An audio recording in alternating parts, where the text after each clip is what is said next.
Hey, graduates, wagwan, wagwan. I can see you all. You know how it goes. I have to sort out everything on this side first before we get started. Please, as you enter the live, just as my moderator has said, big up yourself, Don. Like up the live as soon as you enter class. I'm just going to share this onto my Facebook page so that everybody knows that I am live. Okay, bear with me 1 second.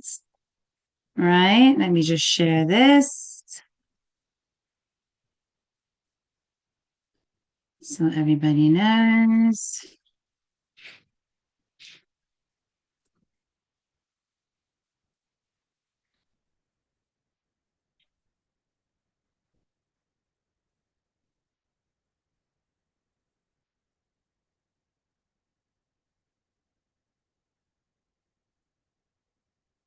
All right, let me just tag the followers.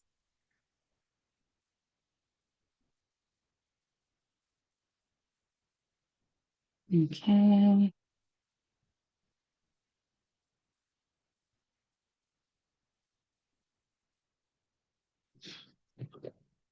All right, so let me heal up everybody else who has entered class nice and early. I always like it when I come to class on time.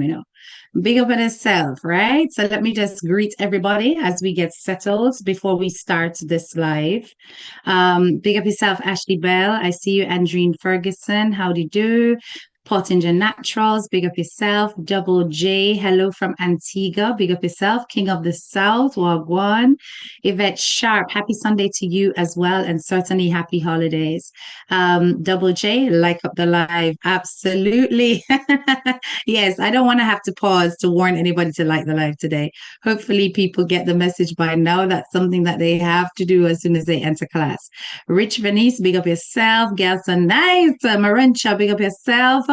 And as she said, good night to everyone. Welcome to another live. Like, share, and subscribe if you are new to my channel. Sonia Pink, big up yourself. Happy Sunday. Green Lettuce, big up yourself. Barbara Finley, good evening. Carrie, what's up? Okay, you're listening. Hey, Norma, walk on. Stephanie, big up yourself. Laverne Lawrence, you're watching from Paris, France. Wonderful. Welcome to A Touch of Class with HTK. We've got a very serious topic to discuss tonight, and I'm gonna obviously give you a trigger warning because the topic is so sensitive that it may pull up some past trauma for various people. Big up yourself, Foreign Woman TV. But it's a serious topic that we do really need to discuss because it's one that's taboo in our community. It happens to many, and it's often swept under the rug. Now, the first time I saw this viral video, and I say the video is viral, but the story isn't viral enough for me. It has gone on a few popular platforms, but it was first brought to my attention when Leggy, legendary blogger, placed it on his page. I watched the video, and as you guys know, I have been covering the CMR situation, and it was yet another case that really kind of pulled at my heartstrings, because I could not understand how, after this brave lady, whom we're about to meet, after this brave lady came out and basically shared such a graphic but true to life situation that happened to her as a child, that so many large platforms were silent about it. And I'm like, this is something that should have hit the news. This is something that should have been in every newspaper. This is something that should have been the topic of discussion across the board in so many places. But our society and our country is one that tends to pretend these things don't happen, or if we're aware of it, tends to put it far away as though it's something that ought to be ignored. We see the attitude, of some of these social media personalities that normalize these situations like it's no big deal. I've come out here and I've spoken repeatedly about the situation with the CMR case and the fact that the allegations made against him should be taken so seriously that this family should not be gallivanting on social media the way they are. Chrissy herself came out and did a live yesterday, and her behavior was so awful. She had to delete it, or at least private the live, because she knew that she was basically revealing her don't care mentality towards her own child. And I'm not going to back down from the perspective that, be it that he is going through a trial or not, it's not a situation that calls for laughs and childish behaviors on the internet in the face of what is an allegation against a minor.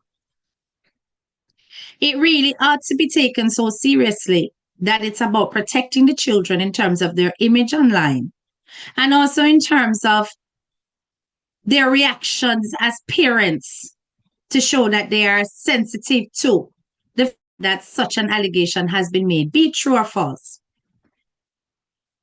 So it's not being taken seriously and it's being handled like it is nothing.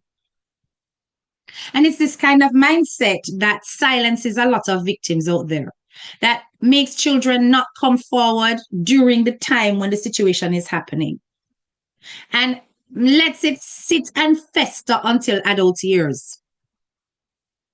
So in this lady's case, it certainly sat and festered for a considerable length of time. So before I introduce Yvette, I would like my graduates to put the purple hearts in the chat as she enters the classroom, okay? Because we're going to give her the opportunity to speak about her situation. And we're going to give her the first-hand seat that allows her to represent herself. Because as I said, yes, the content is being brought out there, but not a lot is being given in terms of a space for her to speak on her own behalf. Thank you so much for the purple hearts, my graduates. Right, I'm going to ask Yvette to please unmute your mic and turn your camera on. Lovely. Turn on your camera for me, please. Lovely. Yvette, welcome to A Touch of Class with HTK. My graduates will see you when you speak. So if you just greet everyone in the classroom for me, that would be appreciated. Hello. Hello, everyone. My name's Yvette, and I live in Toronto, Canada. Fantastic. And Yvette, thank you so much for being brave enough to join us on this very public platform to share your story. Thank you for having me. It's no problem. I was the one who reached out to you, so I don't want anybody to think say Yvette did a clout chase. Yvette never did a clout chase. She never run in on me. I wanted to give her the chance to speak, so I reached out to her on TikTok. And Yvette was gracious enough to say that she'd be happy to join. You understand? So Yvette, before we get into playing the video, and for those of you who are not aware of the video, can you break down for me a description of what it is that you put out there in the public atmosphere about your uncle? So when I was 10 years old in Jamaica, I moved in with my grandmother, my younger sister, who's a year younger. So I'm 10, my sister's 9.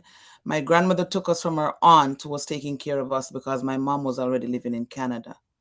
She built a house and she took us in, and her son, my uncle, at the time, he was 32 years old. He's older than my mother. He moved in also. It's a 2-bedroom house. He moved in one room with his wife, Mary, and they had a son about 2 years old. In my grandmother's room, there was 2 beds. My grandmother slept on one bed and my sister and I slept on the other. And one day I was outside. There was a shower outside and a bathroom inside.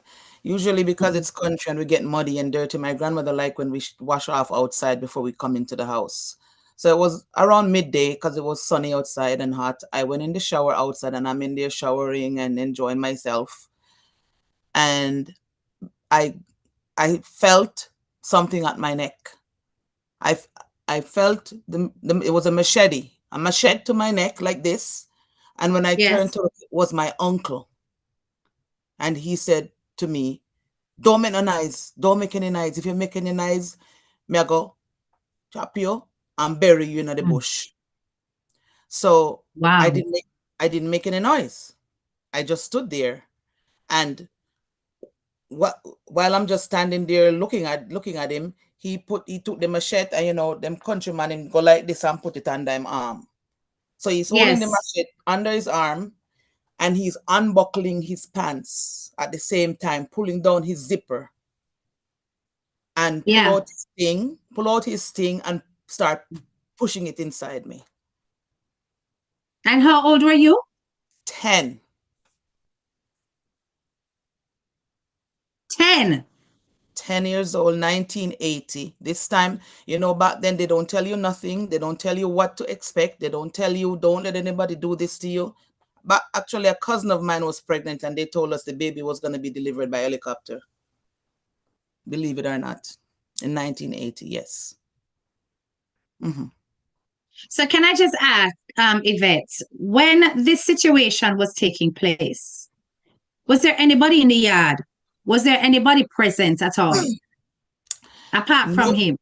nobody was in the backyard, but they were in the house.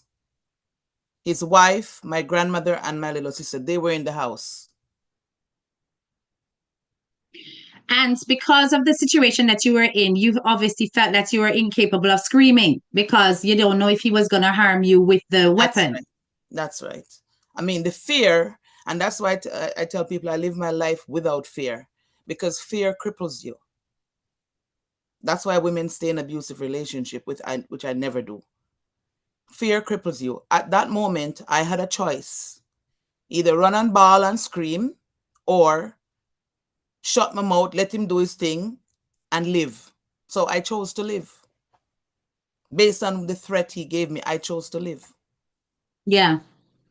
And pity you didn't know that had you even screamed, he probably would have run off himself, you see, but he used this position I of didn't know privilege that. and power.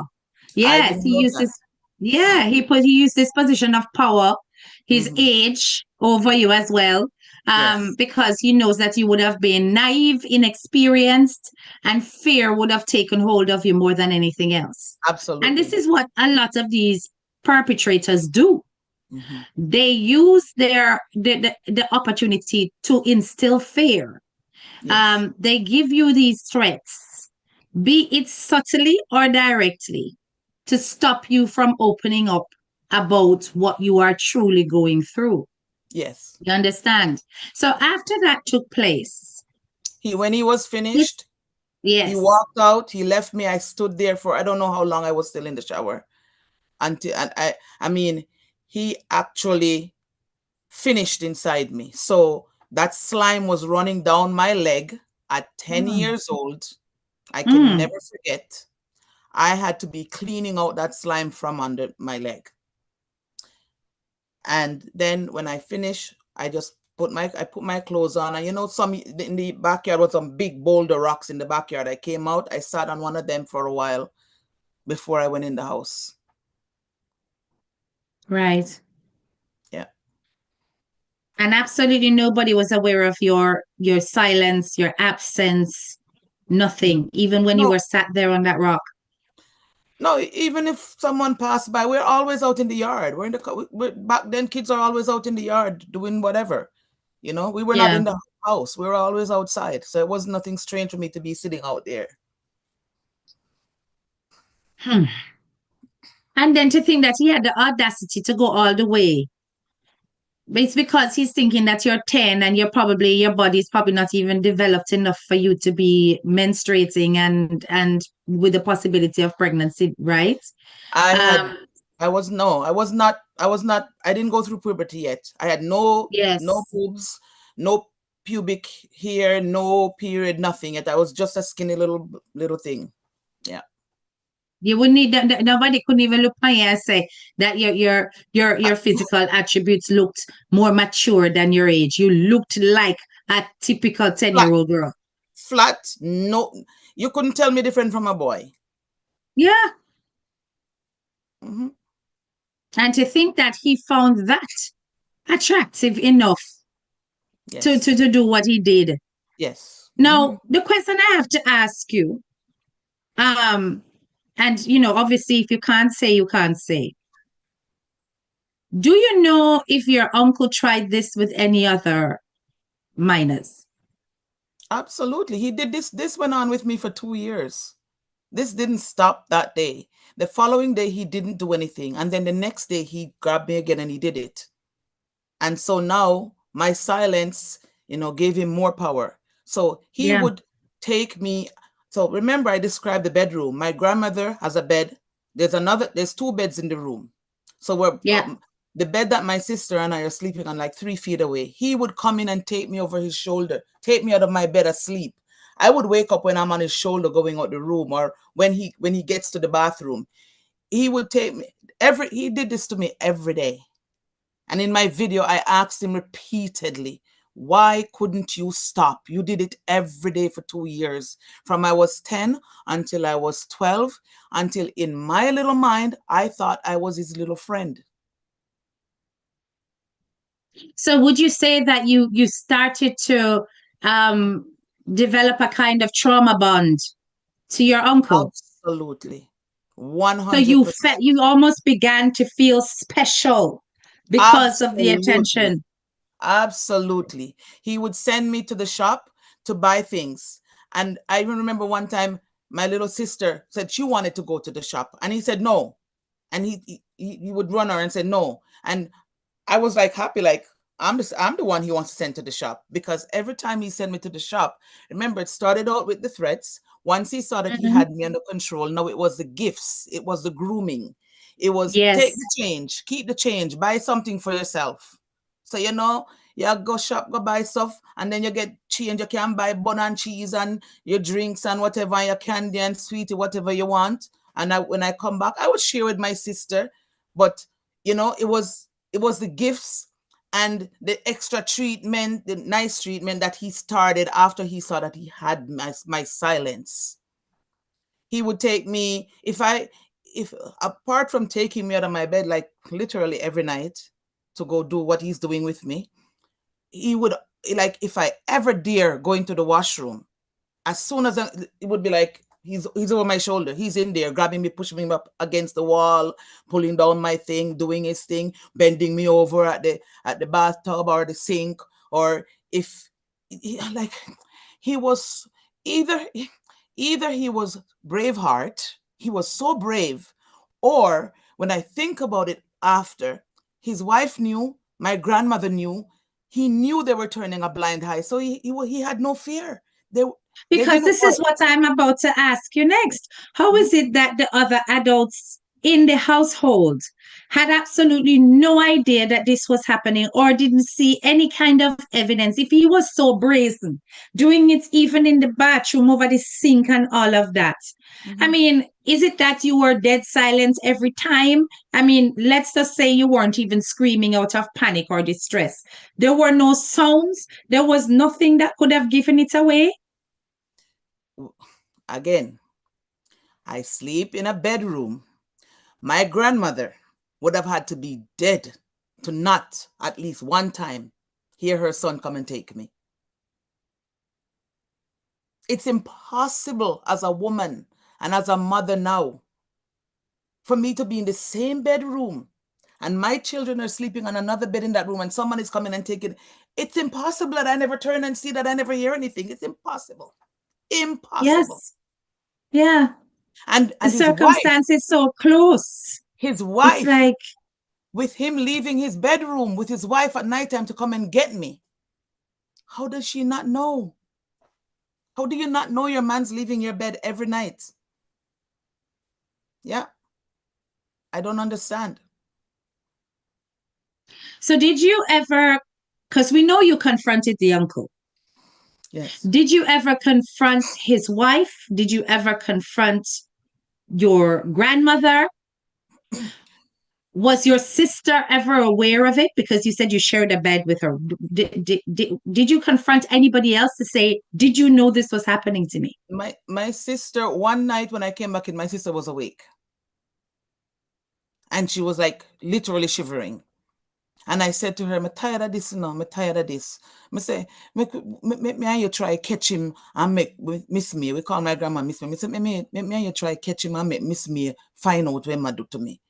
And we planned it that, okay, if him come for you tomorrow night, we're going to try grab him and scream out. So I said to my sister, okay, you sleep out on the outside, because my sister would never, because she knew he was always taking me. So she was always sleeping towards the wall. And to me, he's already doing it to me. I didn't want him to do it to her. So I would just use my body to protect her. So I always slept on the outside. So that night we switched, but we weren't sleeping because we were waiting for him, because we were sure he was coming. So my sister's on the outside, I'm at the wall. He comes in and he goes to pick her up. And she looked up at him. And when he realized it wasn't me, he tried to move on. Both of us grabbed him, but we were so small. When the two of us grabbed him, he just fling us off him and he just ran out the door. And my grandmother didn't even budge. Something is definitely amiss there. My grandmother didn't even budge. Like we're grabbing him and we're making nights and my grandmother on the budge and him fling we off and him run to the door. And me and my sister did like, no, we're even more scared because now him gone. We don't have the proof. So we don't want to wake her up now after the fact that he's gone. So we just had to lay back down, and she crawl over me and go to the wall because she still no want to stay out of the edge of the bed. So nothing came out of that. So it's happening constantly now. Like I'm so used to it. It's like I'm so used to it. I shouldn't have been so used to it, but I was. One night we were on the veranda, my sister and I, my grandmother, his wife, and him. We're picking pimento because I don't know anybody, it was one of our duties to pick off the pimento seeds off the branches, and then they dry the pimento and sell it at market and stuff like that. So we're on the veranda picking pimento, and my cousin, an older cousin named Bibsy, came to visit. He lived nearby, and it was in retirement in St. Elizabeth. Bibsy came by, and when he came, he, healed up everybody and gone to the back. My uncle got up and went with him to the back of the house. Yeah. So I'm sitting up, we're just doing our thing, and my uncle called out, Yvette, come here. I get up, I walk away from them picking pimento, and I went in the kitchen. In my mind, usually, and this is something he would do a lot. Like I would be sitting watching TV with my grandmother and his wife, and he would call me, and I would go, and he would just take me around the back of the house and bend me over, pull down my panty and do him thing. And then I just clean up myself and go back to sit with the family. So I knew he was going to do it, but I'm already used to it, right? So I go into the kitchen, and Bibsy is there, and he's telling Bibsy, oh, you can take her around the back and you can do it, man. You can do it. You can do her. And my cousin Bibsy said, no, me not do it. Me not do it. Me not do it. And he said, yeah, idiot, man. You can't do it. Me I tell you, she not say nothing. She not ball. You can't do it. Me do it to her every day. And Bibsy kept saying, no, me not do it. Me not do it. And he kept cussing Bibsy, telling him he's an idiot. So Bibsy left. So when Bibsy left, he just bent me over and did another session on me. And when he was done, I just wiped up myself and went back to the veranda and continued picking pimento. Yeah. Oh, Almighty Father. Every single time. Yeah, every single time he came inside me. Every single time. Every single time. Raw, and every single time he finished inside me. Every time. So let me ask you this. Was your uncle in any way financially contributing to the household? Absolutely not. My grandmother was the breadwinner. She lived and worked in the US for years. She came back, she was retired, so she came back and built the house. And she probably took him and his wife in because they had nothing. His wife wasn't working, my grandmother wasn't working. These two adult women were always at home, unless they went to the market or unless we were all in church, because they're highly Christian. They Wow. don't miss, they don't miss church. Look at that. Look at that. Ah, boy, I tell you about them people, yeah, you see. The church is always such a big deal, but the actual teachings of the church are non-existent. Um, Absolutely. so this man was not a breadwinner. The grandmother was the breadwinner. Yes. And the grandmother, was this grandmother the mother of the uncle? Let's just get the lineage correct. So this Okay. uncle, this was his mother. My mother, my mother's mother, they're brothers and sister. They're the same father, same mother. And this is their mother. My mother was in Canada. Yeah. She should have just left us with our aunt until my mother filed for us. And why didn't she leave you with the aunt?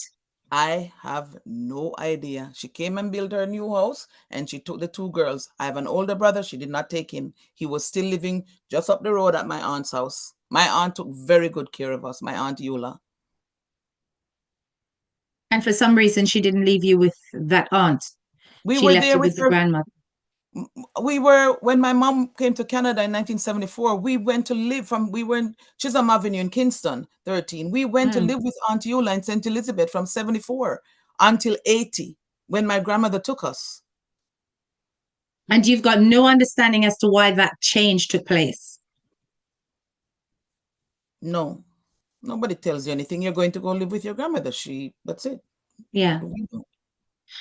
Now, before I play the video, I just want to ask, did you eventually tell your mother about what you went through when you were living with your grandmother? Okay, yes. So, when I turned 12, I turned 12 in April, and this was now the July. We were just fresh out of school, holidays on. We're on the veranda, and I felt something down there. So I got up and I went to the bathroom. When I went to the Yeah. bathroom, there was a little bit of bleeding. So nobody told you to expect your period, right? Right. Even at 12. So I ran back on the veranda and I put my attention to my grandmother. I said, his wife, my grandmother was there, my uncle, his wife, and my sister. They were sitting on the little edge of the veranda. And I said, Mm-hmm. Miss Mia, me a pee pee blood, Miss Mia, me a pee pee blood. And she said, oh no, it's okay. You're growing up now. You're becoming a woman and you're having your menses. I'm going to show you how to take care of it. So don't worry. But now that you're growing up, don't let any boy touch you down there. And she pointed to my crotch. Don't let any Yes. boy touch you down there. Because if any boy touch you down there, you're going to breed. And if you breed, may I go beat you. So I'm thinking, what is she talking about? Don't let no boy touch me down there. So I said, but Uncle Gay touch me there every day. I'm never breed. You told her that. This was my response. But Uncle Gay touch me there every day. I'm never breed. What you mean? She said, what you say? I repeated myself. And he's sitting in front of me and his wife. And my sister is sitting there. But to me, I'm like, what is she talking about? She don't know what she's talking about. I said, I repeated myself. Uncle Gay touched me there every day. I'm never breed. She got up, took her slippers off her foot, and slapped me across my face. That was her first initial response. And then, What?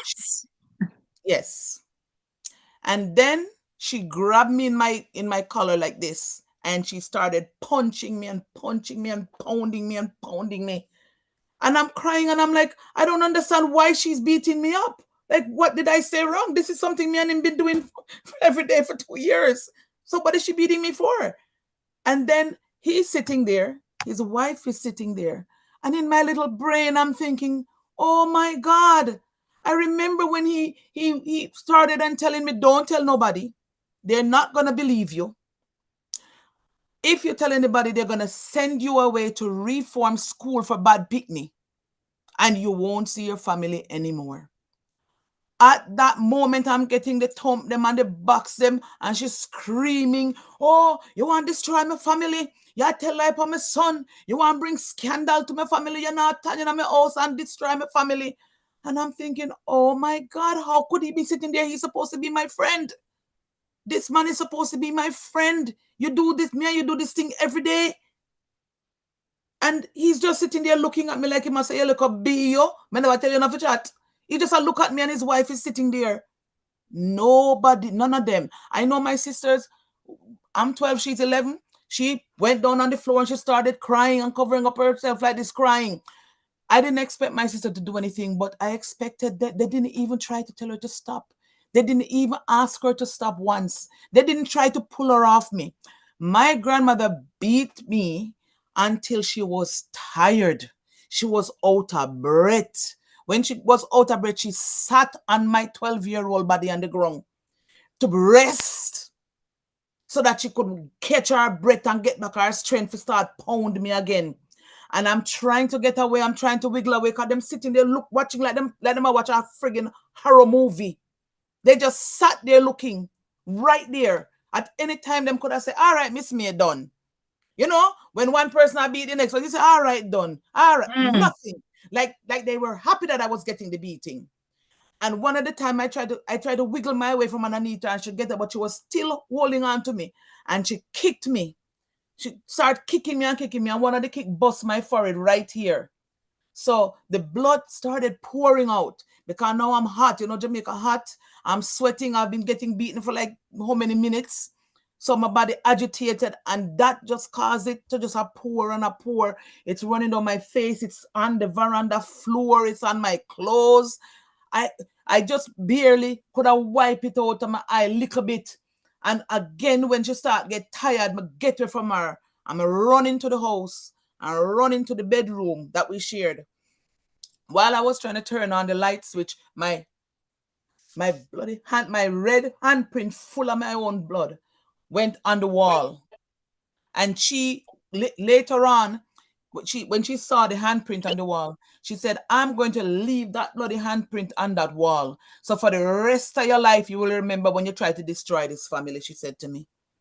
This was a Sunday in Yeah. July 1980. And the following Sunday, I didn't remember, I'm down there I'm 4 with my aunt.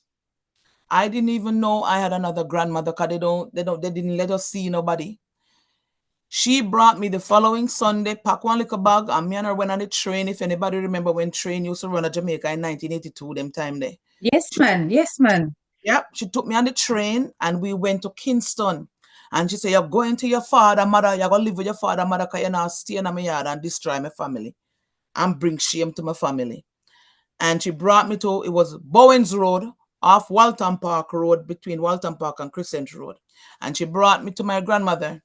And I remember when she brought me to my grandmother, she said, I didn't know this woman. And she was like, "Oh, what you doing here?" She said to my grandmother, "Oh, I bring Yvette to come stay with you because I can't manage all of the grand pitney them." And that, only my sister was left there. She can't manage all of the grand pitney them. That was what she told her. So remember, me just get my beat down. So when I ruffle no feathers, I come to this new grandmother now, and she looked like she got to take care of me. So I just not say nothing. I never said a word. I was there with her from that July 1982. And then a couple days later, she brought me down to Denham Town Secondary School down on Spanish Town Road and registered me there to go to school Yeah. because, yeah, so that I could start school there. So I was starting grade 7 then. And a couple of days she came to teach me how to shop at Coronation Market and all of that stuff. Anyways, while I was living there, and there's something that people need to understand. When you see little 9 and 8 and 10 and 12-year-old girls and 13-year-old girls or boys acting very promiscuous and Yes. want sex Yes. because them already get it. Correct. They're already getting it Correct. because after, I don't know, a couple of weeks. And now, remember, now I'm going through puberty. So now I'm having periods. So now my little brain is making me feel sexy. I'm not a breast yet still. but my body, I prepare it. Yes. Okay. So me I wonder, my grandmother have 2 tenants in the yard. Annie had her 3 sons, and the one that was she had 2 little ones, and the one was my age. Me so I rub up myself, I push up myself on him, push up myself on him. And me I say, as a year go by, me I push up myself on him, have no interest. And then after a couple of months, I'm thinking, oh, come none of them town man, F me. What's wrong with Yeah. them? So much man up on the road, and my grandmother said me go catch water down the road. Me I carry water. No man now look on me, and me I think, what the hell? Why them no want F me? Yeah. Because I'm Yeah. so used to it. Yes. I was so used to it. And when I was so till me get nobody now look on me, so I just go and live my life and now get no sex in a Kingston now. I'm 13, I'm 14. One boy at school start write me love letter, same like me anymore and kiss me. Me I write him back letter and we are write back and forth letter. My grandmother find one of the letter now. This was either the end of 84 or the beginning of 85. Before I turned 15, though I was still 14. And she So said, just for the audience's sake, this is the new grandmother, new the one you grandmother. were moved to live with. Okay. Yes, good grandmother. And by Right. in Kingston, Right. I The was one from. who registered you at Denham Town Primary. Yes, the good grandmother. So she found the letter and she got mad and she said, you're not gonna stay in here and catch no belly because your mom is filing for you to go to Canada and you're too young to be having boyfriend. So she was forcing me to tell her where the boy lives. She want to go talk to the boy parents, and I said, no, I'm not doing that. I'm not telling her. Right? I'm not telling her. And she determined, say, if me not tell her, she's gonna bring me back to the country to my grandmother. All this time, 3 years, I haven't seen my sister. I haven't seen my brother. I haven't seen any other family member. Just this new woman that I'm living with. No Yeah. family. Okay. So the So they've day that excommunicated you, basically. absolutely banished me from the family, like he said would happen. Yes. So now, So sorry yes. to interrupt you. I know you're midstream, but I don't want the audience to lose some of the crucial details. The Mhm. sister was left behind. Can I just ask, Yes. you were 13, 14 by this time. How old was your sister? She's 1 year younger than me. So when I'm So she 14, was she's one. 14. So do you know if the uncle approached your sister? Well, Because when she was left behind. okay. So she's left behind, but now I've exposed him, right? Okay.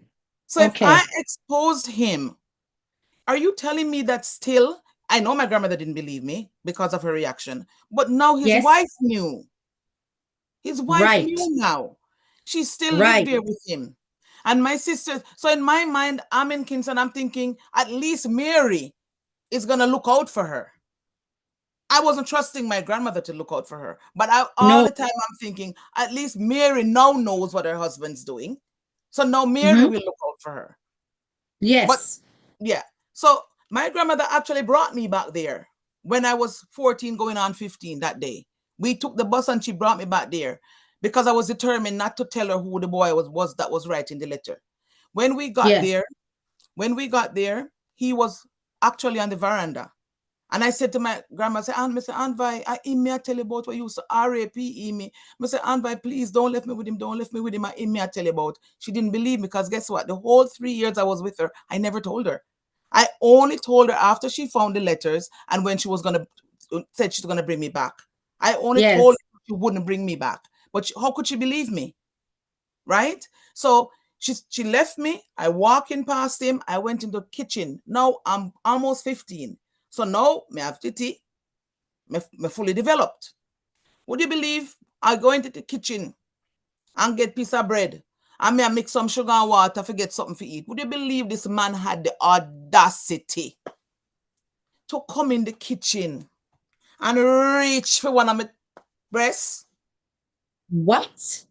after all these years? Yes. And I grabbed one of the knife.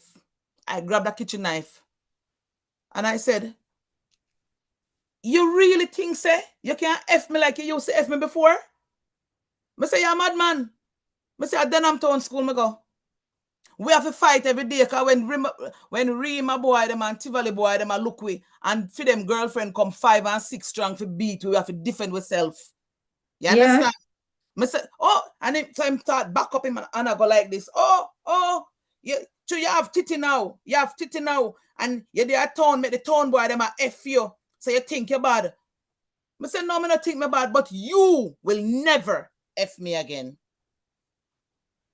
And with the knife in hand, me get my juice and the 2 pieces of bread. I'm going to the bedroom, the same bedroom that I used to be in, and lock the door. As a matter of fact, when I got there, he was the only one there, because my grandmother asked him, where is Miss May, the wicked grandmother, fee mother, my mother's mother. Yes. My aunt said, where is Miss May? And him said, oh, you know, she gone a town. She brought my little sister and gone a town few months ago, because them mother filed for them. So she bring my little sister and my older brother, who was still at my aunt up the road in retirement, St. Elizabeth, to town few months ago. To show you how the woman disowned me and banished me. Yeah, she doesn't care. Yeah. Brought my sister and my brother to Kingston. And then, so, I never told us. So, when him said that to my grandmother still went back across the road and catch her bus and gone to town. I stayed in the room the whole day. I didn't come out. I never even changed my clothes. The next day, when I came out the room to come look something to eat and sit, I was sitting in the living room. He was out on the veranda, but I still have the knife in my hand. Yeah. And him says it's not the little punk Yvette where I'm used to. Him says I mean business. So he walk past, laugh after me, chat me talk about, oh, you're mad girl, boy, you walk up and down the house with knife. You're mad girl. You're them mad at town. I'm not pay him no mind. So I was left there alone with him. I'm sitting there in the afternoon. Me hear him out on the veranda. Me hear him say, I want to that mad woman here. She not just gone back at town yesterday. And when me look, me hear my granny say, Yvette, get your bag and come out here. My grandmother came back from town for me the next day. So I just run back in the room, grab the bag, and I run out of the house on the veranda, bag in one hand, knife in the next hand. My granny said, where you go with that? And then I realized I still have the knife. I dash down the knife on the ground and run out of the yard. And me and my granny, they cross the road, sit down and wait for the bus, because I know the bus them take long for come. And him sit up on the veranda. I watch you cross the road. And my grandmother tell me, say, when she went back to Kingston the night, she had a dream or vision, she used to call it, that I was covered in BLOOD. Yeah. So I said, Aunt Vi, it wouldn't have been mine. You might have seen me covering it, but it was going to be his, because I was going to give him the length of the knife. Yeah. And I told her what he did, how he tried to make after me again. We went back to Kingston that day. The next day, Aunt Vi said, come, I'm going to take you to see your sister and your brother. I'm going to see them in over 3 years. They were so close to me. And my wicked grandmother, my mother's mother, this uncle's mother, brought them and they were there for months. But because she done with me, can me talk, she did not even come down to my grandmother and tell me, I make me get to see them. So my grandmother and I walked from Walton Park Road at Bowens Road. We walked up Walton Park and go up Chisholm Avenue. And when we got up to Chisholm Avenue, and she brought, because she knew where they lived. My uncle Babsy, is the one that they were living with. And when I see my sister, I couldn't believe it. Me and her hug up and she said, what you did there? Me I said, what you did there? God. 3 years. And my brother get all tall. I couldn't even recognize him, my brother.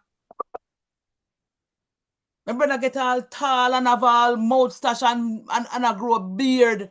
Because then my brother was like 17. I didn't even recognize it was him. Yeah. And I tell my Aunt Vice, I want to stay with them. And she said, no, you have to come back home. And my wicked granny was there. Because she owned that house, Chisholm Avenue, Dusty Park. And my uncle Babsy lived there. And so couple days after that, now I kept going back and forth to visit them. And then she left and went back to the country. So she was there all these months. And as soon as my granny find her and me find out to them, they know she take away herself and gone back a country. Maybe she never want to see me, but I don't care. I was just so happy to see my sister and my brother. So then my mother, the papers came through 1986, and we came to Canada in February 1986. And the same wicked granny was the one who came on the plane with us and took us to Canada to my mom. So she was here with us. I'm going to say it was probably about a month she stayed with my mom, me, my brother, when she brought us up. So I couldn't say nothing. So as soon as she left and went back to Jamaica, I went in my mom's room, sat on her bed and told her, I said, your brother used to RAPE me from I was 10 years old until I was 12. And I told my mom the whole story. To my shock and disbelief, my mom did not react. My mom, to this day, has never said sorry. Never. And I talk it all the time. Never. You know what I'm going to say to you, Yvette? You see, the moment you disclosed what you disclosed and your grandmother gave you that beating, she had already set your mother's mind the way she wanted to set it. She had already planted it in your mother's head that you are a troublemaker, that you are there to bring shame onto the family, that you are trying to destroy the home. Yvette, your mother would have known that you were moved away from your siblings. She would have known that you were living with this good grandmother. I didn't even think about that. She would have agreed to the situation because, listen, remember, your mother in Canada, she had tried to handle matters so that she can give you guys a better life. She kind of stuck between a rock and a hard place because she can't get you guys up immediately. She wants you guys to come up eventually, right? So now she knows that them have the handle and she have the blade when it comes to looking after her kids. So she needs them to be okay with the situation. And if it is that she's seeing that the grandmother is saying, you are the one rocking the boat, she's not going to rail up and carry on because she's not in a position to come out and help you with it. So she's going to fold and go quiet because she don't want any other problem. In a way, you were almost like the sacrifice, as terrible as it sounds. And she knows you're going through all of this. So when you come to Big Foreign now, and you reach Canada, and you sit on that bed and you say, Mommy, this and this and this happened to me, your mother already knew. She already knew. And you know that silence? I'm so sorry. But you see that silence that she give you, Yvette? Let me tell you what that silence is guilt. Is guilt, Yvette. Yvette is guilt. Remember, me tell you, says guilt. She knows she couldn't stop it. She knows she couldn't stop it from happening. You understand? And at this point in her life, Yvette, she thinks I feel so bad. How me I go help my daughter now? How me I go help her get past this situation? Yvette, that she think, how am I going to, cause me know say this did happen? So you know say, she never look at you and tell you say you lie. That's a one thing you can give God thanks for. That your mother never denied your story. No. She never denied you. No. She never looked at you and tell you say Yvette is a liar. No. She went quiet because guilt made her go quiet, Yvette. Guilt. And this is what a lot of these mothers of children who are going through these things do. They go into the depth of silence because inside they are tearing up because they did not know how to respond. They don't know how to fight it. So let me tell you this. You did one of the bravest things I've seen on social media for a long time. You confronted that bastard. You confronted him. You know how many victims never get the chance to Mhm. do I what know you did? a lot of people are telling me that now. A lot of people, so many people that I know are coming out and telling me. And the thing is, when we came after, when my mother didn't respond, I started to resent her. So I Yeah. only lived with her for about a year and a half. By the time I was 17, I ran away from her and I moved to Toronto on my own. And when I moved to Toronto, I wasn't talking to her for a few years. I wasn't rude to her. I just hide from her and stay away from her. Yeah. But the thing is, in 1996, their mother died, the one that beat me. And my mom Yeah. says, "Oh, we have to go to the funeral." So I went, I think my brother went, and my sister. And I had, my daughter was like 4 months old, because, yeah. And so I took my daughter. And at the funeral, I said to my mom in the church, I said, "Mom, I want to go. Everybody's going up and talking about Miss Me." I said, "I want to go up and say something." My mom hold on to me in the church, in the seat. I said, "If no, no." I said, "Why me can't go up there go talk? Everybody go up there talk. Why me can't go up there go tell my truth?" And she said, "No, no, no, don't do it." So Mm-mm. people are asking why I took so long. My mom has always been telling me, don't do it, don't do it, Keep don't quiet. do it, all my life. At that funeral, one of my cousins told me that, "Do you know that after they sent you away, he started doing it to your sister?" And I said, "What?" And she See? said, "Yes, he started doing it to your sister, and she took it very mental." My cousin told me she used to run away, and this is country. It's a bush. It's not a town. Yeah. She would sleep out her door. Them a look for her, can't find her. She would be sleeping outside all in the rain, and it's a country in a darkness. Hmm. When we left there, my sister would have been 13, going on 14. So he would have been doing it with her while she already started her period. Yep. Right. So Yep. I don't know. And And this when is we, why I said to you, it sounded to me because when you left, that gave an opportune moment for him to target a little girl who was now isolated. She was now by herself. So it's even more of a chance for him to do what he was doing. And you see, that same grandmother that died, she knew what her son was. yes, She also knew what her son yes, was. yes, For yeah, one but thing, in them the little situation where you have two bed in a one room, she is going to be very much aware of the fact that him mhm, coming there and do and do. You yes, understand? yes, But yes, in her head, the embarrassment was far more of a risk mm-hmm, than the mm-hmm, confrontation. yes, That yes, generation of elders mm-hmm, were very much about burying shame. yes, mm-hmm. Worse, when them up in the church, them no one nobody look down upon them and say this and that are going in their household. Them would have rather hide it. Them would Yes, have rather keep it quiet and pretend like it's not going on. yes, And this is something I don't know where it's coming from, if it is a part of the colonial mentality where we basically suffer in silence, as opposed to rebel. But the spirit of rebellion is always in the younger groups.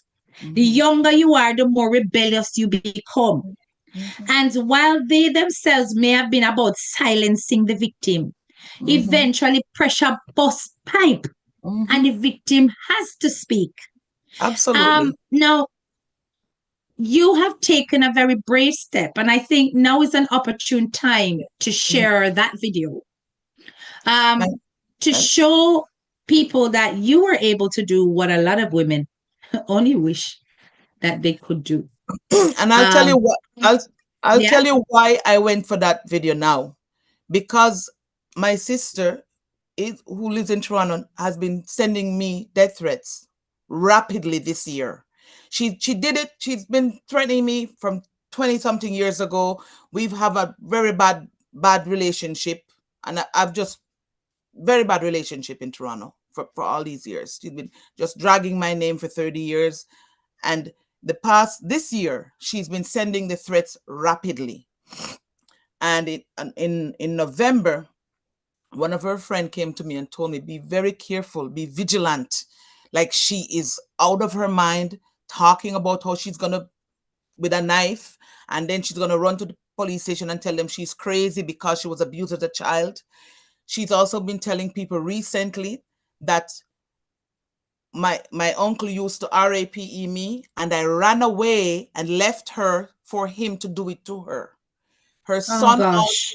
Her son, who's 30 years old, also cursed me. They don't speak to me anymore, and said he hates me. I hate you because of what you did to my mother in Jamaica. And she's been telling people this, even though she's never, see how I told my mom? She's never told mom that he did it to her. She's never told me that he did it to her. Back in the 90s, when we would get into an argument, I would ask her, did he do that to you? And she would scream, and he only used to RAPE you. He never RAPE me. And so she's, to this What day, never. about her trying to make herself feel better than your circumstance? Yes. Oh, that's her goal in life. Yes. And so because of the threats, I decided, like, no, if she's sending these threats to me, I'm not going to go Yeah. silently. So I decided 2 weeks ago to buy a plane ticket and just went. I called him up. I got his number and called him up. And I said, oh, I want to come to Jamaica because, rum is scarce in Toronto, which is true. Rum is scarce in Toronto. So I want to buy some rum and buy some fruits and stuff and come back up. And he offered to help me. Oh, yeah, no, which part him can get it and all this stuff. So I said, okay, I'm coming down. I went down the Thursday with my ticket booked to come back the Monday, just a short trip. Didn't go see no family, nothing. I just stayed at a friend's house. I called him while I was there, spoke to him. He's living in Poros, in Manchester, Poros. And I'm in Spanish Town. So I said to him, Yeah. come and meet me. I'm going to be in town. So I told him to meet me at the Denham Town Police Station. He told me, he didn't have any money. If I could send him Western Union from Kingston to Poros for him to take a What? taxi. I'm thinking to myself, can you imagine What my a money? brightness. So I told him, I said, borrow the money from somebody. I'll give it back to you. And he took the taxi and came willingly.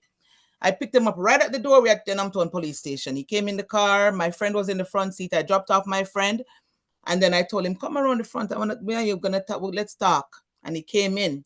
So the video started. As you can see him happy as skin teeth from ear to ear. He was so happy to see me and happy for the Yes, that link. thing some money I reach him.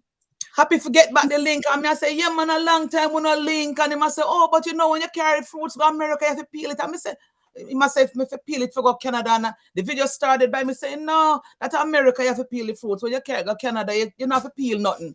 And the video started, smiling all along until I said my sister's name. Until I started asking about my sister, wipe the smile right off his face. But and the the thing is, reality hits. yes, The but the thing reality is, hits. with my sister saying he did it to her, but look at the video how he's denying it. So after I put just a picture, finally got a confession from my uncle. I'm going to post the video soon. And I posted it on WhatsApp. My sister started calling him in Jamaica the next day and saying, oh, she must have put a GUN to your head to get this confession, and talking to the wife, Mary, and telling them to take my uncle to the police in Jamaica to press attempted murder charges against me. I'm thinking to myself, you should That's be first crazy. in line. You should be To first in say, line. well done. If me I go beat up this man, you should be first in line to get a lick off of him. She's right now in Toronto. She's out of her mind trying to do all kind of harm to me. Calling So people. what I'm gonna say, Yvette, you see, you both have been through an extremely traumatic situation. Yes. And different women react differently to situations where they have been assaulted. Absolutely. For your sister, it is clear. Big up yourself. Thank you so much for the super chat, the easy chair. For your sister, it is clear that she has suppressed how she feels about the situation. She does not want to face the reality. You're speaking out makes what she went through a reality. Mm-hmm. And she's not, in other words, she feel like you pull her into a reality ahead of when she's ready. So she resents you for it. Mm-hmm. She resents that the fact that you are making it clear that this is actually the truth and this is what happened to her. She used you as a scapegoat, as yet another way to hide how she went through what she went through and what really took place. She needs somebody to blame. Now, remember we spoke about the trauma bonding. And you Yes, said that at some point you started to feel special to that uncle. You absolutely. don't know if she also started to feel special to that uncle. And in that has developed a very sickening bond with that uncle to the point where she would rather protect than attack. Yes. But So attack me. in her head, you are destroying that special bond. You are also bringing shame to her because she's having to face a reality she's not ready to face. And you, who she's always been comfortable blaming, just like the family has been comfortable blaming you, cannot come out better than her in this situation. So she's going to do everything in her power to misdirect her anger towards you.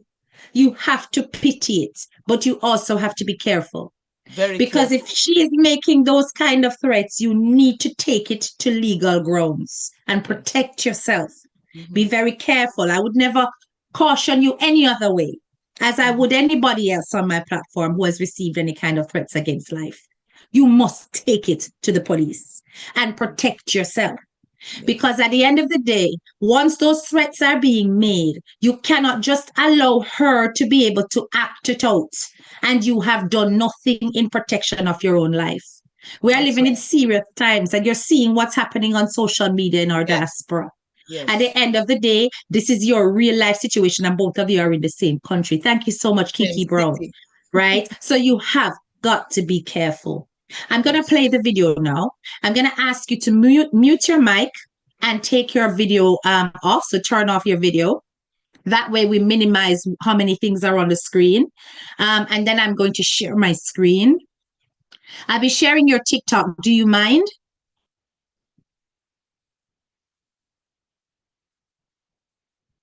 Because then if I share the TikTok, then people can follow you there as well. All right, guys, I'm going to come off camera for a bit.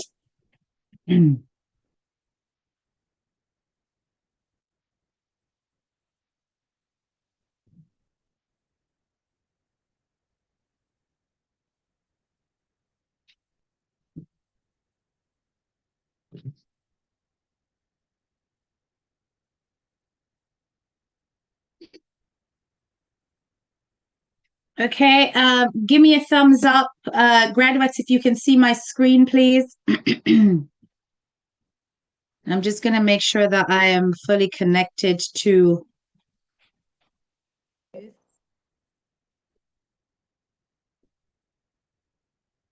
Thumbs up if you can see my screen before I play.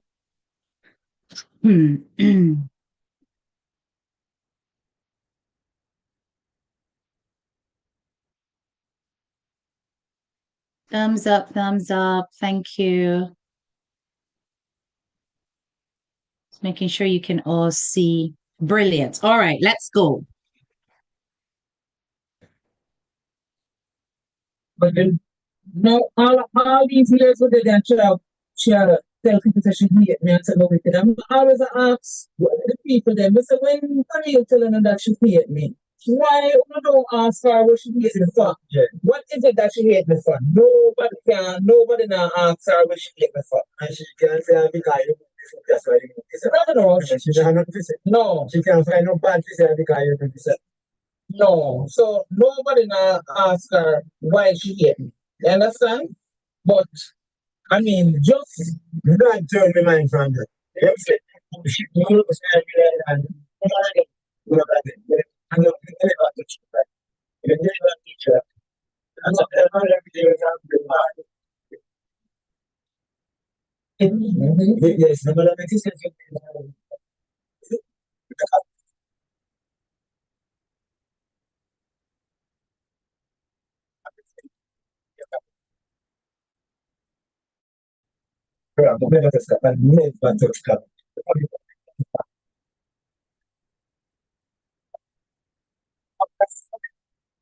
That's what she's telling everybody now. Jesus Christ.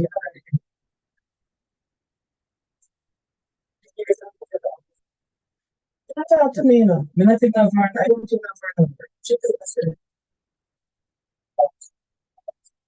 Is the audio not very clear? Okay, hold on one second. I'm going to jump Wi-Fi. One sec. I'm going to change my Wi-Fi connection. Bear with me.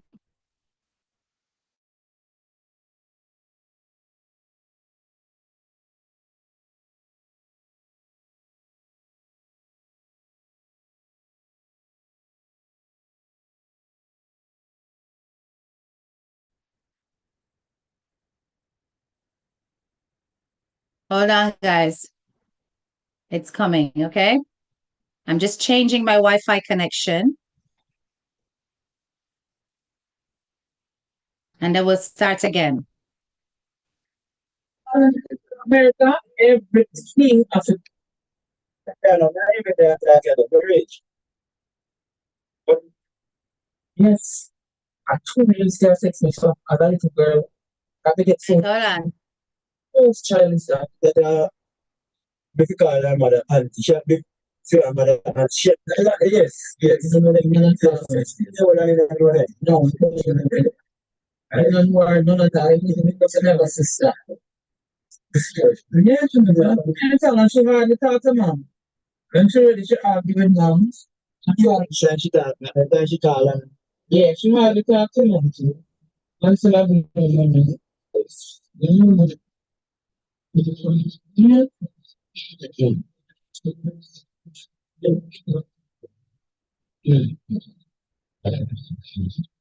But no, all these years with the she tell people that she hate me and say moving to them. I always ask the people then, but say when Camille telling her that she hate me, why you don't ask her what she hate me for? Yeah. What is it that she hate me for? Nobody now ask her what she hate me for. And she can say because you move your foot, that's why you move this. No, she cannot no. She can't find no bad this because you move this. No. So nobody now ask her why she hate me. You understand? But I mean, just God turned my mind from that. You ever say that shit most time in there, yeah, and none of them, no, me never touch none of them. Me never touch that. And sometimes and everything you can blame for them, say I'm devil, make you do this, devil, make you do that. You understand what I mean? Yes, no matter what you say, blame say I'm devil. Yeah. Because I said you go tell myself and I want to make the trouble you and them something. You have to think about yourself of yourself, yeah? Because everything you have to blame the devil, right? And that's what happened in Iraq, but we never touched and never touched Cameroon. So Cameroon couldn't use that and say you're going to let him be and left him to me. No, sir. No, I'm gonna have something else. No, that's what she's telling everybody now. Jesus Christ, me not like this. Yeah? I hope we can get you to talk to Cameroon at that time. She not talk to me, you know. Me not even have her, I don't even have her number. Jesus Christ. No, sir. See there you sit down in your car, sir. But, you know, okay. Me I talk now. So you say I never took the Camille. Don't lie to me because I have another name of another person. Who else you need to? Don't lie. This is not going to lie. You know, I know. Come and talk to the other person and she tell me. The only cousin we have sex away from our touch. I'm going to opinion blowing. Whose child is that? That make call her mother and she a big for her mother and she for her mother and my father are two sister. She a big woman, big woman. But she didn't know me. Know me, she did. So he blatantly just confessed. Apart from you, my God. This man should not be walking the streets as old as he is, live out the rest of his life on this earth in prison. How is the Jamaica Constabulary Force not seeing this video and witnessing this blatant confession on the screen here in front of me? How can you not know that this is a moment for the police to sweep in and arrest this old man?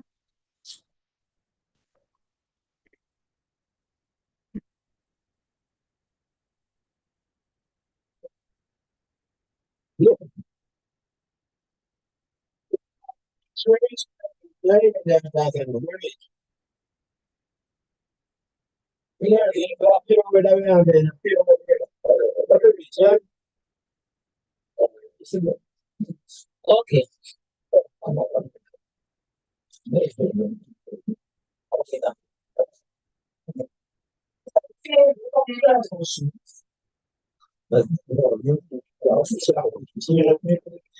You're not even involved because she gets some sentence in it. You really can't tell her that she don't see it. She have nothing. Okay. She lives for nothing. So what about Archie doctor? What's up? Archie doctor. All right. Right. You remember the day when Carolyn, put in your headphone. you remember the day when you Archie doctor call you. I said she did in Jamaica. Jay, if you want to listen to the audio clearer, you guys can listen to it on Leggy's page. He has the video up, okay? But for those of us who, I'm sure that we're hearing. And he said, no, I don't think you have a Jamaican on the bus. I was looking. That I meeting at the car. She name and Stacy. Right. So when you said that to me, Stacy said, right now, you can say the trouble. He said, you can say the trouble. He said to me, say, God, the trouble.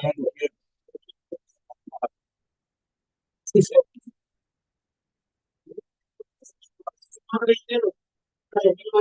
no, Stacy. She said, mine, because same thing gives it. So, so do it. Mr. Stacy, when it's in the car, you have some mission and what you want to have about to Africa. So, Bibsy, Bibsy, better you will have also. No, Bibsy. Who you remember? Do you remember one day we were on the foreign me, you, Mary, Congress. They use 6 men, almost every day now. Sometimes I see as far as me remember,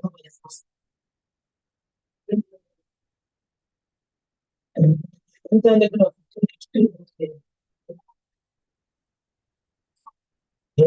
remember the day I want to start spirit,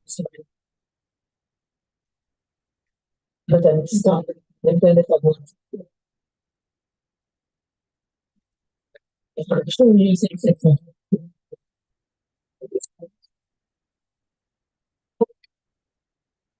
Look up on the home. I don't know, so I say, like something normal to me. That me not tell nobody.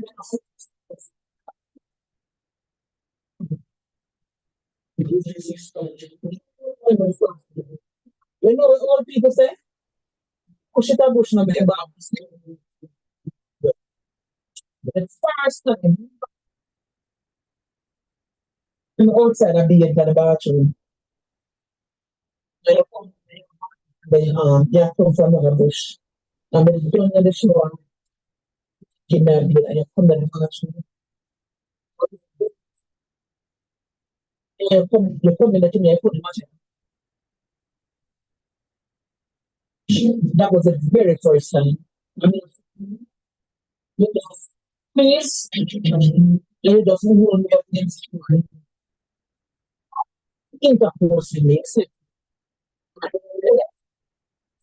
I'm going to stay at the shower and wash it myself now. The next day, you never trouble me. And then you do it again. By the time I never resist, me just freeze and freeze. And then after that, no, we do it again. So then it just become a regular thing. And to maybe I resist when I cry. You just never know easy things. I was a girlfriend, I was 10 years old. A 10-year-old kid can consent to sex. You understand that, right? Consent to sex.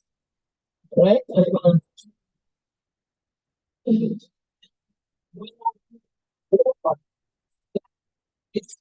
then the next minute, I come here sleep. But I knew that you were coming and taking me. And she was afraid to see me once. I was seeing but take myself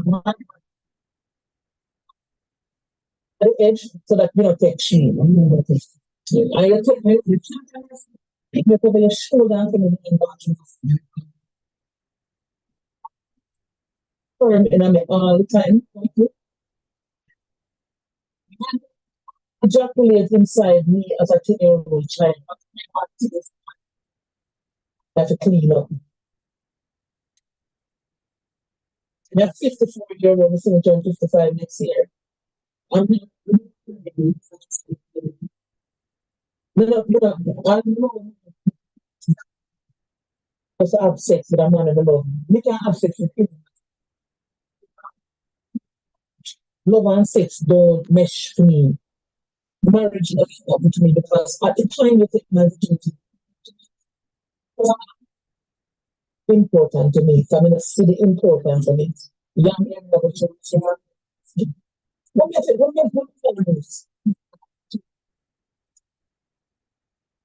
Chef free, just stop you. I think baby, she can't manage she have a just as she wants. Baby, actually, took me to my door. So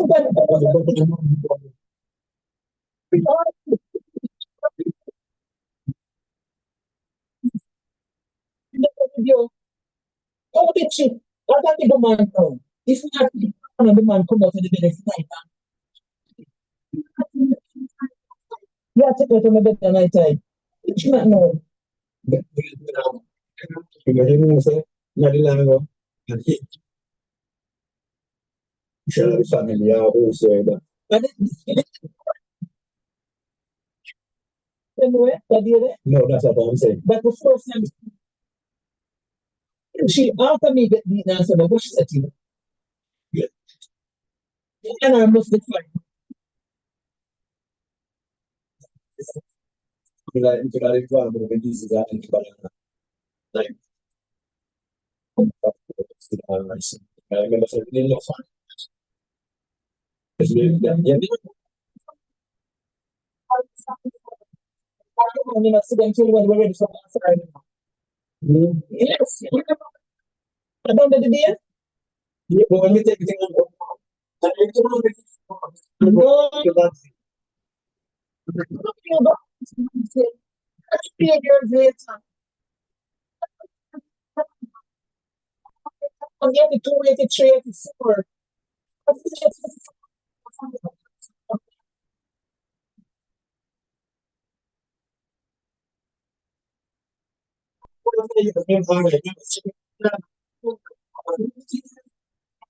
think you're doing, I think you're so much. I think. After you text me. I'll be every week about the child. No, I'm coming here from 3 years ago. It's shy for 3 years. So you see him tell by himself. Him just literally told on himself. So he mix up the two sister them.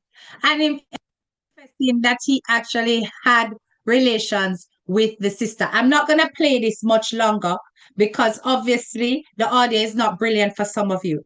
But I've placed the link in the chat for you guys to go and listen to the full thing yourself because it's quite a long video. It's 43 minutes long. And I want you guys to get the full picture of everything that was said, right? But what I'm looking at is a number of things. Boy, oh boy, I tell you, when I tell you that you did a brave thing, Yvette, you can unmute your mic now. I'm going to stop the share.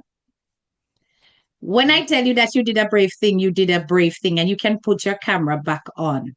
Yes. Wow. I'm not going to put you through the ordeal of listening to that all over again. I've put your link to your TikTok in the comments so people can actually click on that and head over, because I'm conscious that because I'm playing it via a third-party app, the sound isn't going to be that great. But there are a couple of things I picked up on. One, you have a blatant confession on camera. Yes. And what I find ridiculous is that the Prime Minister of Jamaica will go and he will draw out a young man out of the ghetto for telling Andrew Holness that him for go suck him mother and him is a low life or whatever, and get him arrested within days of such videos going out on social media. Yeah. But a video like this that has done the rounds enough gets no response from the government. This is a man that instantly should have been arrested the moment it went out there. So anybody who wishes to tag Jamaica Constabulary Force in this, please do so. Feel free to video, screenshot. I'm giving permission. Screenshot, send the video, put it on a social media, and tag the Jamaica Constabulary Force in this video, because he is getting away with destroying not just one life. He's destroyed your life, your sister's life, your relationship with your sister, the relationship with your mother. He has destroyed your relationship even with your grandmother. I mean, she has now gone to the other side. But if she was alive, she should be arrested too. You understand? There's so much damage he has done. And in addition to that, his wife should be taken in for culpability. Absolutely. Because she knew about it. Yes, okay, she may not have known while it was going on. Yvette, she never know why it was going on. But you see the day when you said it in front of everybody, that woman knew. Yes. And okay, she never in him after that. She never interested in him after that. But she certainly stayed in that marriage, regardless. Yes. They're still together now. See? They're still together now. Yeah. And her being with this man, despite the fact that she knows what he did to a minor. Listen to me, Yvette. You think say this is a 80s thing? I know why 80s thing, you know. It's still going, you know. I know. It's still going on, you know. A lot of these women are behind a lot of these predators is a woman who keeps quiet about it. They get their strength. And the thing is, a lot of women are calling me now. And even on my TikTok, one lady came and talked with me. These people get their strength from our silence. That's it. Our silence fuel their strength. Absolutely. Absolutely. And a lot of the women I speak to in the past couple of days, the main reason why they said they're scared to come out and talk, and they're afraid to be embarrassed. So I tell them, I said, when I went to get the confession from my uncle, I knew that in order to shame him, I would probably be shaming myself. But I said, my uncle cut down my shame tree when I was 10. So now I'm not ashamed. There's nothing for me to be ashamed of.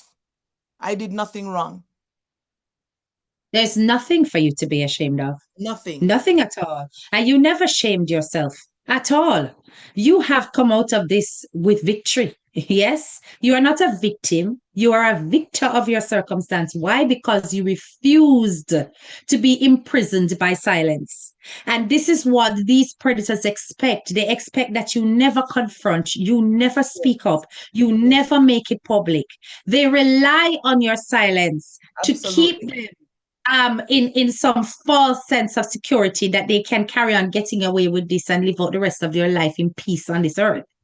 Now, it is devastating to me to hear this harsh reality that throughout your journey and your circumstance, many women failed you. Many women failed you. All right, we have a dirty man, but so many women failed you. Yeah. And if you really look deeply, or probably if you dug a little more, you may have found out that his perverse ways may not have been limited to cousins or nieces. Mhm. It could have extended to siblings. Absolutely. His I asked sickness him. could have extended to your very mother. I asked There him are, that question. I asked him that question, but my phone kept cutting out when I was trying to hide it between my leg and trying yeah, to get in. So some of the juicy bits didn't get recorded. So I yeah, asked him, I said, "Did you ever do this to any of your sisters?" And I asked him one of my aunt's name, and he said no. And I asked him because my mom is younger than him. I said, "Did you ever do this to my mom?" And he said no. But he's been telling a lot of lies. So, or but I did ask him. I asked him some hard questions. exactly. And her own silence could be linked to God knows what other trauma she is hiding and shame and embarrassment she's hiding herself.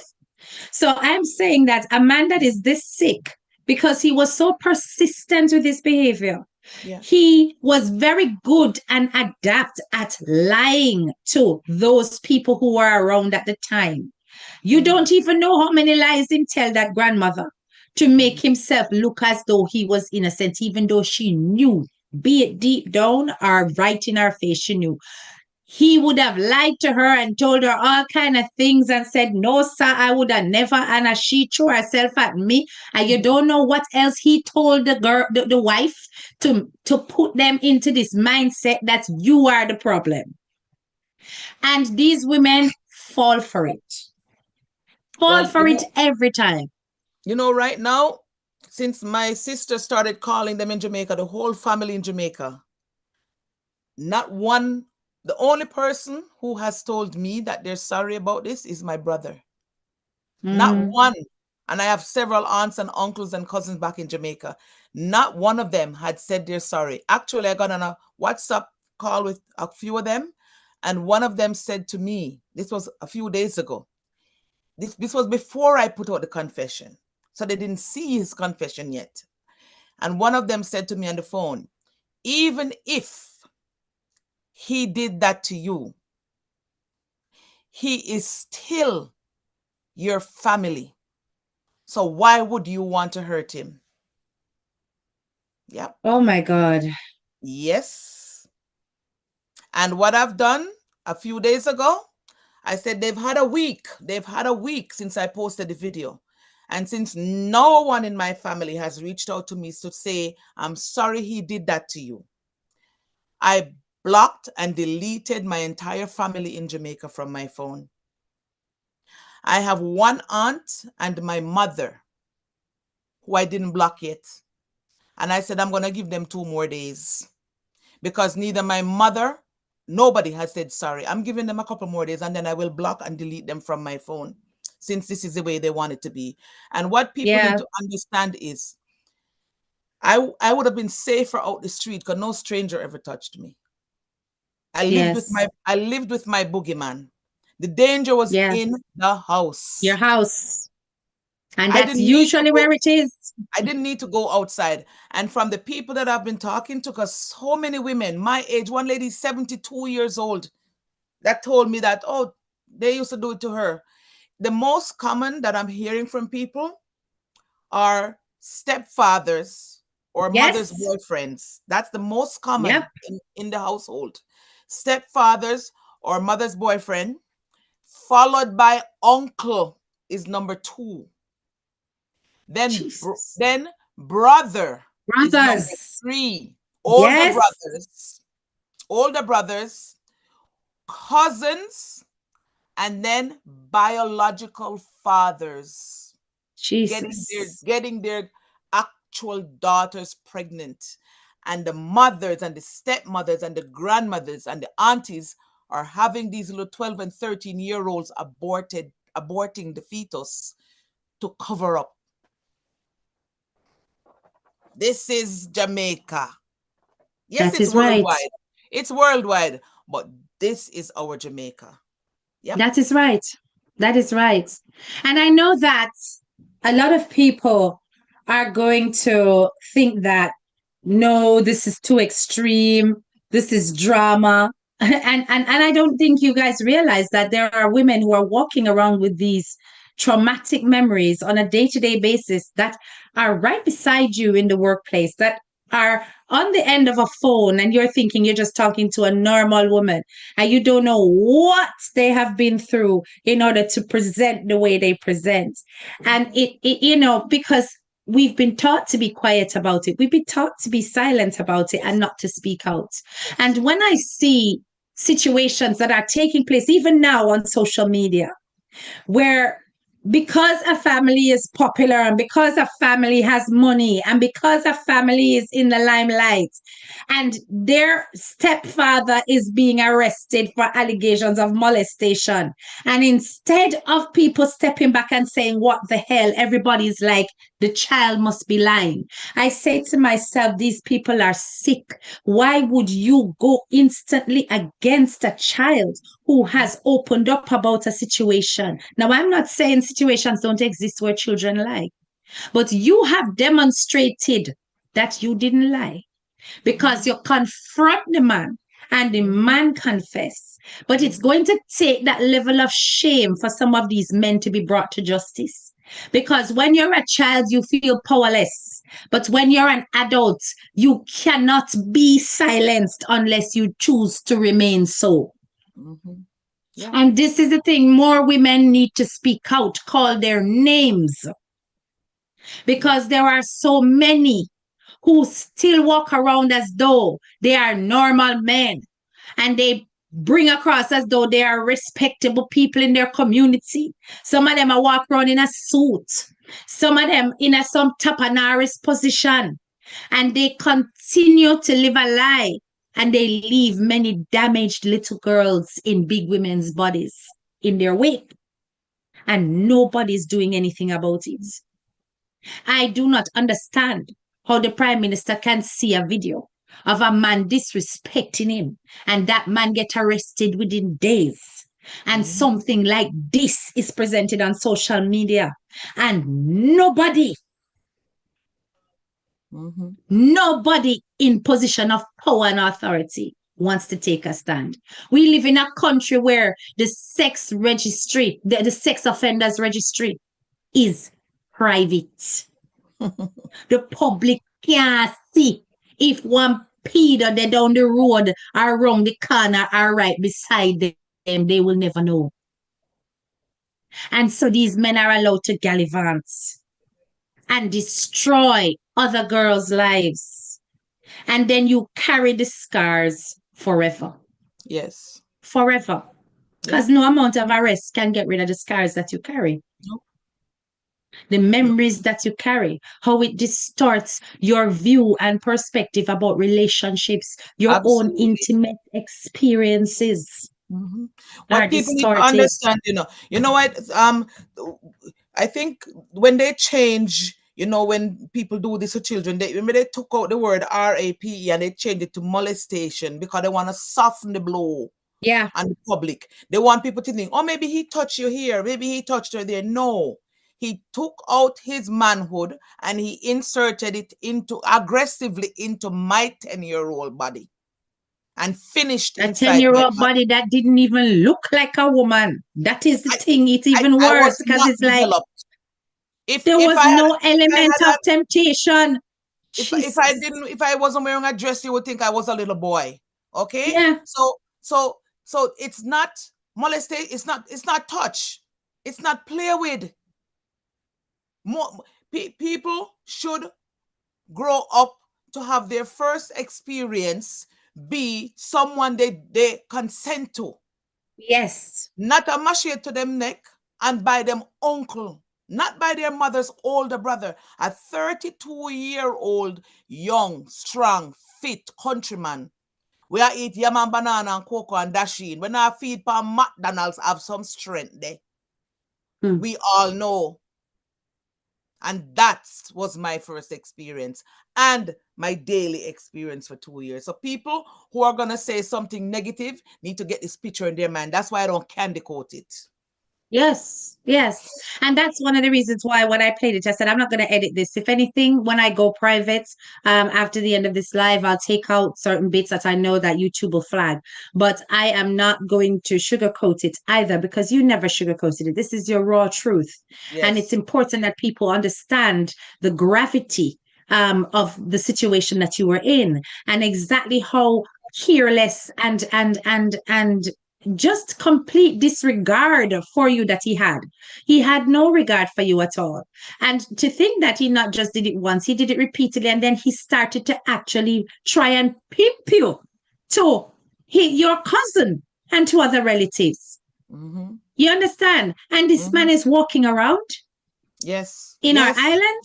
Yes. And he's been protected by the whole family right now. The whole family is protecting him. And where Yes. is he located? He's in Poros, in Mandeville, Manchester, Poros, and his wife is every Sunday at church, Mary. They're in Poros. Yep. Family members saying, oh, I could have handled it differently. I told them. I told my mother in 1986. I told his wife when I was 12. I told uncle. I told aunts. I told cousins. They know. Not one of them ever said.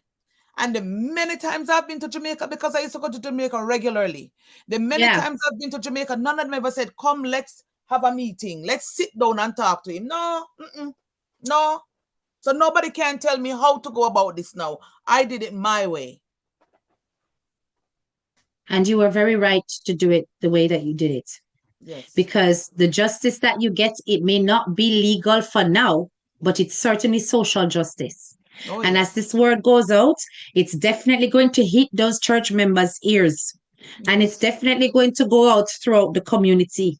And these people are not going to walk around with their heads held high anymore. Yes. Because it's now out there. And that's what you're going to receive the backlash about, because people have been so used to living a false life. Absolutely. That they are having to face a truth that is so embarrassing for them. But it is a truth that they have to face. Yes. Because otherwise, there is no healing. No. And it is more important now for you to think of yourself, because none of them thought about you. They still you don't. have to think about yourself. You have to think about yourself. Today, right. They still don't. Yeah.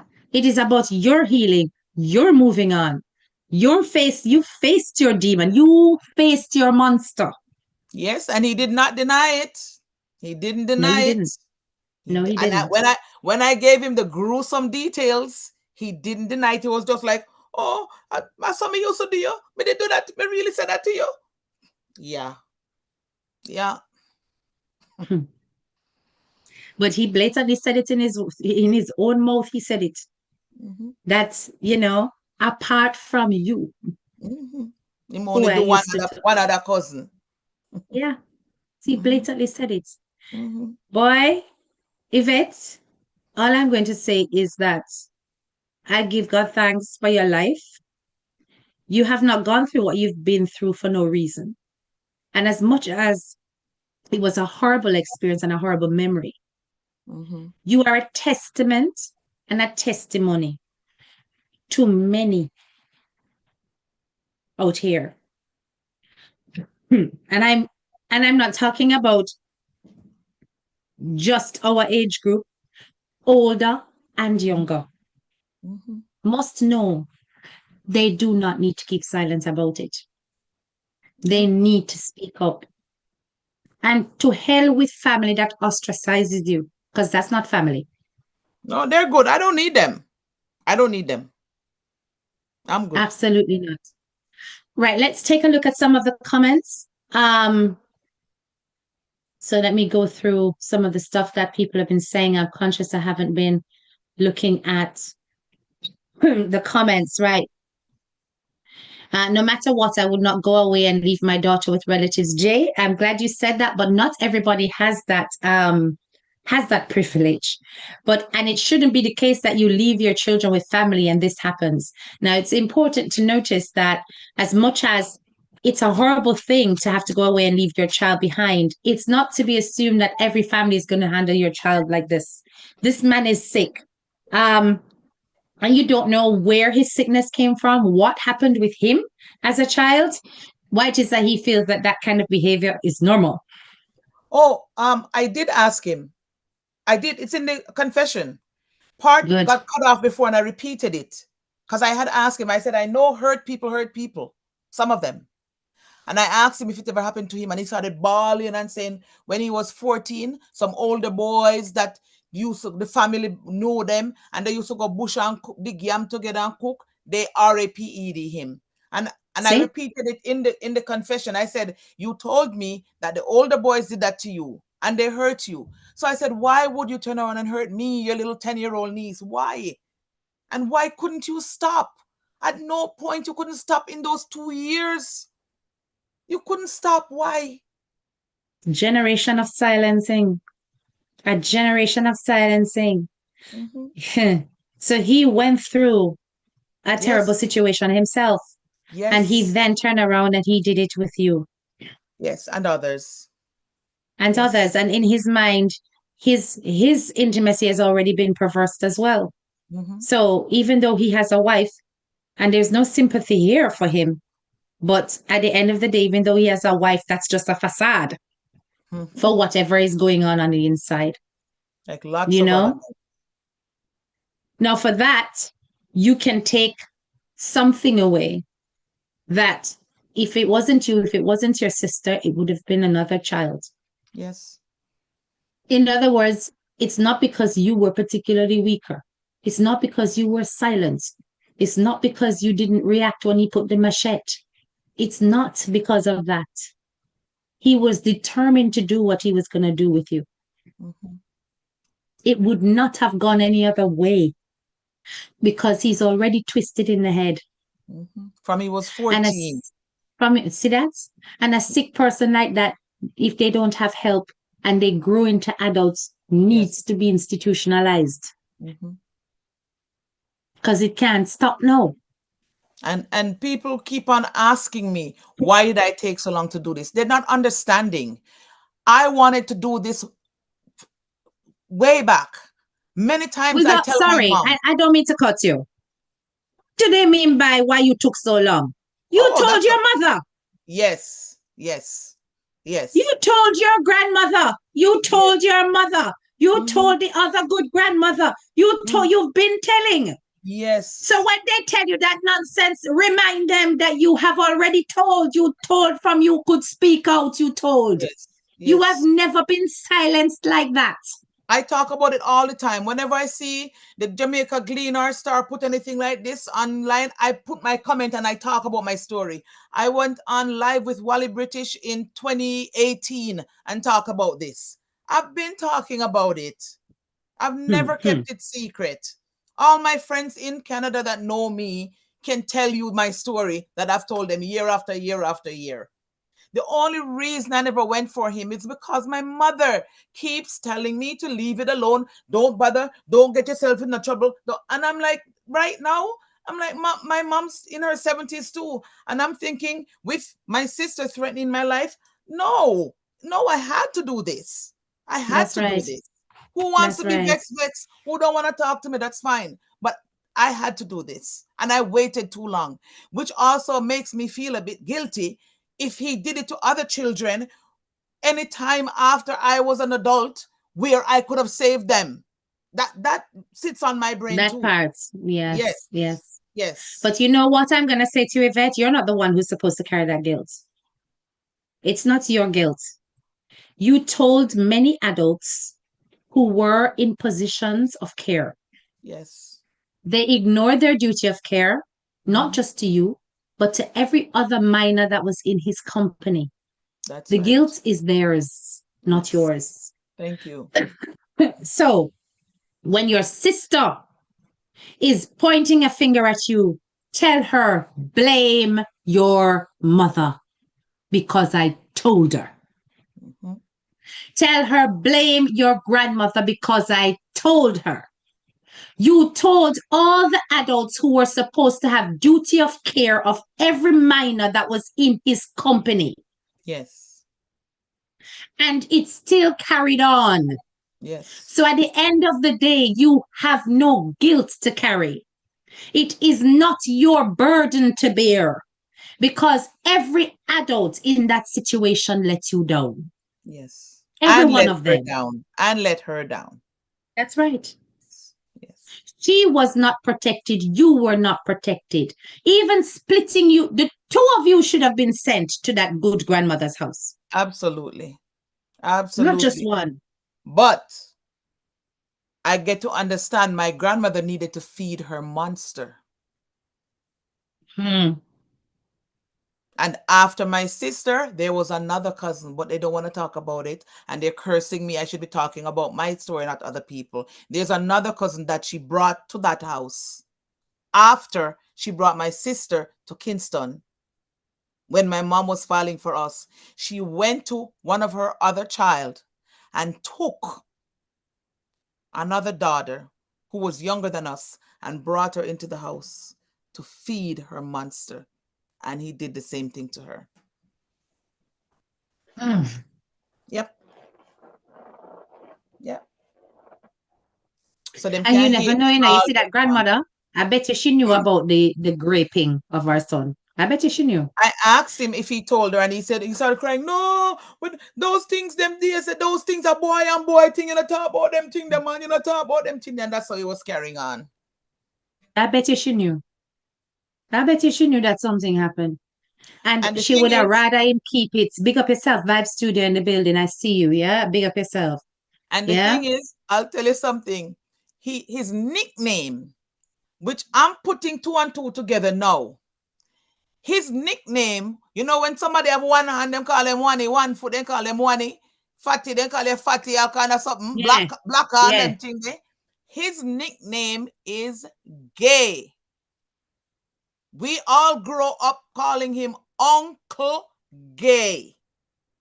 So after he said that to me, I'm thinking the boys who RAPED him must have gave him that name. He is known through the whole family as Uncle Gay. Yes, ma'am.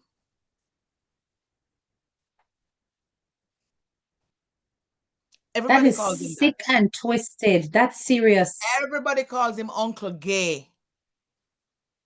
Yep. His brothers call him Gay. His sisters call him Gay. The younger generation call him Uncle Gay. Uncle Gay. That's what I knew him as when I met him that day when he came to live with my grandmother and I. Uncle Gay. Where did he get that name from? Who would want to have a name like that as your nickname in Jamaica? Uncle Gay is what he's known as. Mm-hmm. Yep. Sick and twisted family. Sick and Dangerous. twisted family. They're very Dangerous. dangerous. And it's the grandmother is the head of it in And they're terms of all the they were silencing. all scared of her. In the comment, like, when I was talking to him, I'm like, why are all of you scared of her? Why were you also scared of this wicked woman? I don't know. And she sounded like a force to reckon with. Just listen to the admonition that you got. Listen to Yes. the beating. Listen to the twisted nature of it. The fact that she would leave your bloodstained hand on the wall. Yes. Yes. Yes, she did. And she said, as long as I live, my DNA will be there to prove the day when I try to destroy her family. Hmm. And for him to sit there and his wife and not even say, all right, ease up on her now. You know, you're picking in Jamaica and one parent I beat you, the next one might beg for you, or somebody might say, all right, no. You Yeah. know, none of them said anything. None of them. They were so terrified of her. Have But mercy, God. why after she sent me away, she brought my sister and my brother to Kingston, why did she go and take a younger granddaughter from her parent who was taking good care of her and say, oh, let me help you with that one, yeah, and bring her in the house to feed to my uncle? By then, that cousin of mine parents didn't know about what he was doing. They didn't know. Mm-hmm. This man, he needs to face justice. Absolutely. This is not a man that should be allowed to just meander through society as a normal. Um, what he has done is far reaching. He's developed several cycles of trauma. It is a shame that he did not use his voice when he could to get justice, probably because of the greater amount of shame and stigma attached to homosexuality in our culture at the time. So several boys got away with what they got away with and went on to just live their lives as normal as men, right? Yeah. But he took out his trauma on innocent girls and he destroyed their lives. And he shouldn't be allowed to get away with it. That's all I'm going to say. And honestly, that video is evidence enough. It really is. It's evidence enough. He said in the video, me know me destroy your life. He said it in the video. Listen to it. Boy, Yvette, big up yourself for actually coming out and speaking up about your situation, yeah? Thank you. There's nothing that we can do to erase the past, but everything we can do to take lessons from the past and move forward. Yes. All I can say is that there are many of us out here who will pray for you all the time and pray for your circumstance and encourage you to move on and to heal as much as you possibly can from this circumstance of yours, right? I'm going to ask my graduates to drop some purple hearts for Yvette, please, and just to show that there are women out here that you don't even know who are behind you. There are women out here who you've never spoken to, who are praying for you. From this point on, if they've heard your story for the first time, or from the first moment they saw that video, they could identify, and they've been praying for you. And you see where there are many voices coming together to support you, you can only grow from it. There are protective angels around you. Thank you. Because there was a reason why my spirit was drawn to your story. There has been a reason why I needed to reach out to you. Because I don't go for any story. My platform will tell you, if it's not of worth, I'm not interested. But yours was one that I said needed justice. Your voice needed to be heard. It wasn't just supposed to be a video where people gawk and go, Lord Jesus, listen to this. Oh my God. And it done this. So something needs to be done. Thank you. Something needs to be done. And it needs to go far and wide. Yes. And repeat again where this man lives. Porus in Manchester. Porus in Manchester. Porus. And do you wish to state his name? Frederick Watson, and he goes by Gay to adults his age and Uncle Gay to the younger generation. Okay. This needs to stop in our society. Graduates, please thank Yvette for coming to A Touch of Class with HDK and sharing her story. You have been very brave, very courageous. And honestly, I don't think you could have done yourself any greater justice than this, than speaking out against your monster and putting that monster in the dark. Because at the end of the day, now you can step forward knowing that you are guilt-free 100%. Thank you. You have made it clear that this man is not one that's supposed to be trusted, nor should he be facilitated around grandchildren. That's right. Grandnieces, grandnephews, because I don't put it past boys either. That's right. That's right. You have done everything in your power from you were a child till you're an adult, Yvette, to protect others. It's not your fault if your sister doesn't see it yet. But one day she will see it. Yeah. One day she will see it. But in the meantime, please protect yourself from those threats you are receiving. Thank you so much for the purple hearts, everybody, right? We have got to break the generational curse. Thank you so much for that comment. And we will continue to do so by making sure that victims are not silenced and making sure that little girls have a voice, be it through us as platform holders or through the voices of other women who can identify with their situation. Yvette, you are a wonderful woman. You are a blessed woman. Do not let anyone tell you otherwise. You are highly favored. Okay. Thank you so much for joining my show today. And for those of you who do wish to go and follow Yvette, I have tagged, I did make a comment before. I'm going to scroll back up and re-tag it so that you can go to her TikTok and you can follow her from there. Yvette, have you linked your other socials on your TikTok? Yes, my Instagram. Okay, all right. No, I can't find it. So let me just go into your TikTok now and reshare that video because I want people to follow you and follow your journey.